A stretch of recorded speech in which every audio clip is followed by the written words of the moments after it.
12 मे पासून PCOD व PCOS या आजाराचं नाव चेंज होऊन PMOS म्हणजे poly endocrine metabolic ovarian syndrome असे करण्यात आले. म्हणजेच फक्त ओव्हरीकडेच लक्ष केंद्रित न करता, ओव्हरीचाच विचार न करता एंडोक्राइन सिस्टीम म्हणजे शरीरात होणारे हार्मोनल चेंजेस, मेटाबॉलिक चेंजेस म्हणजे insulin resistance, liver function, digestive system यांच्या देखील लक्षणांचा यामध्ये इन्क्लूड करण्यात आला.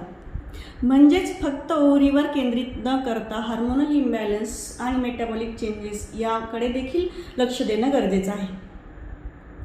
पण होमिओपॅथीमध्ये उपचार करताना सुरुवातीपासूनच पेशंटच्या एका अवयवाचा किंवा एका सिस्टीमचा विचार न करता संपूर्ण शरीराचा, सायकोलॉजीचा, माइंडचा, लाईफस्टाईलचा असा ओव्हरऑल कॉन्स्टिट्यूशनचा विचार करून औषध दिले जातात.